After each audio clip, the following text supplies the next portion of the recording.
Good morning, everyone. It's a pleasure actually to be here to meet all of you.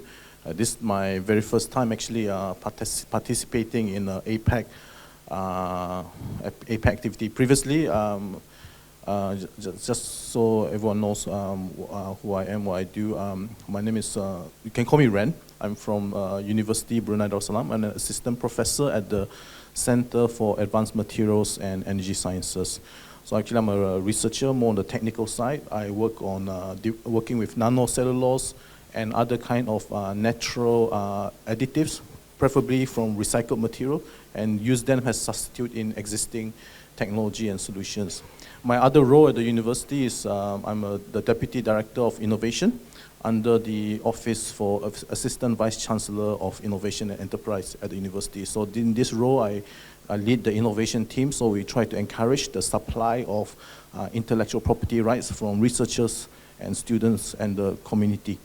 So here I'm very privileged, first and foremost, to meet all of you, and also to participate in this foresight workshop. In the past, I've only attended once before, something to do with foresight, and this time, previously was about jobs in Brunei Darussalam, because we're a small country, and unemployment is very high, so it's still a persisting problem, so we had that foresight. But here is very interesting because we are dealing with a topic related to net zero, and it's a very important part and component of addressing issues related to climate change. Now, I'll come to my point on the things that I've learned over the workshop. Actually, I learned many things. Before coming here, I'm more on the technical side, thinking about green technology, green innovations, and what kind of material can help to make that transition. So try to minimize use of fossil fuel-based products, try to use more recycled materials, sustainable materials, and so forth. But the key thing I learned in this workshop is related to this carbon credits, carbon market, carbon trading, carbon tax, and whether or not we are going to look at carbon as a commodity, because it is the key thing that we are trying to, when you say net zero, we are actually moving towards net zero carbon emissions or carbon neutrality. So carbon is very important here. A few things that I'm taking home from here. Number one is to have some consensus, minimum standards, some kind of harmonization between APEC member countries on participation in any form of carbon-related activities. So terminology, standards, guidelines, common understanding is very, very important. The other angle as well that normally associated with this kind of many countries interaction is some form of negotiation, very important.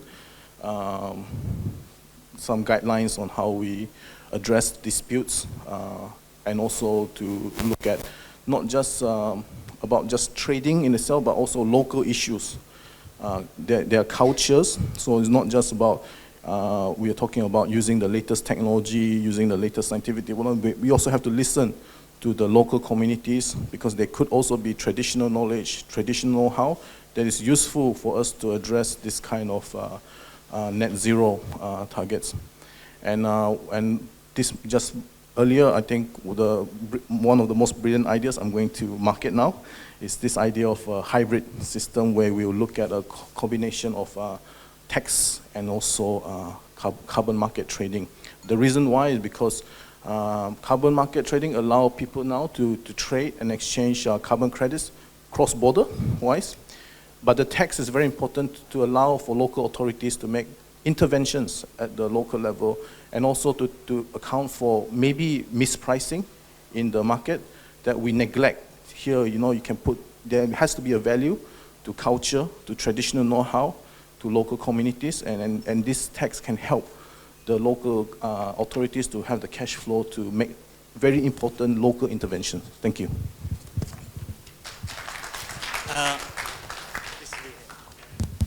Thank you very much. Okay. Sharp, yes. I think reflection is maybe 4 topics. It's about terminology standard guidelines should be normalized through APEC regions. Negotiation is also important, right? Local community, carbon market, and also trade is also important. Yes, I do agree. Even in link to negotiation, this is the APEC economy. For the negotiation in the world, we have different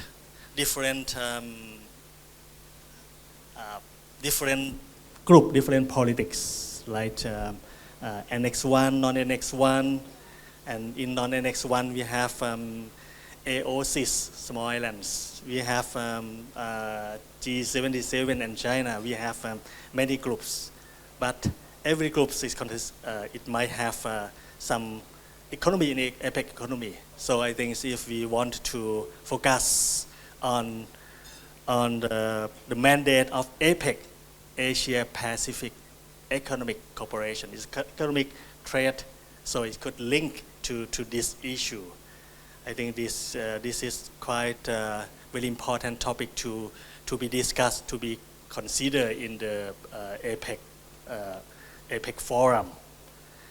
And for his reflection and his points, I am not sure if we have from the floor, if one person want to give some intervention or comments or suggestion. Please, if you have, please. Dr. Pirapon. Dr. Pirapon. From Thai SCP, Thailand Sustainable Consumption and Production. Please, thank you. Maybe it's not related to reflect, but you mentioned that you are expert on nanocellulose, right? Yes, yes. From Brunei. Yes, I do some research on nanocellulose. It's really surprised me because I'm curious at how Brunei that utilize the cellulose from agro waste. And this issue, if Dr. Surachai remember that we already mentioned about how to utilize the agro waste from cellulose in APEC economy as well. So I hope that in future you should be part of the group, part of the team to develop that. I mean, utilize the agro waste from nanocellulose and when we deal with the cellulose and agro, we always related to social. I mean that inclusive and many things. So we can set a new standard and norm as well. Thank you. I think it's very, one reason why I decided to go into the cellulose research, because it is one of the most abundant polymer on the planet. So you mean to say, you can find it everywhere, and maybe future innovations related to this can integrate with local knowledge, local processing techniques. Then you can find ideas again. Conventional solutions, maybe you find the locally sourced innovation to address the same issues. My takeaway from his message, I noticed one point is very important from my view. He mentioned about from the technology side, and from this forum he learned about, I think this is a foresight, because foresight, this is systematic thinking in many areas, not only technology side, right? We might use some, because STEEP, social, technology, economic, environment, politics. Someone use STEEP V, add value.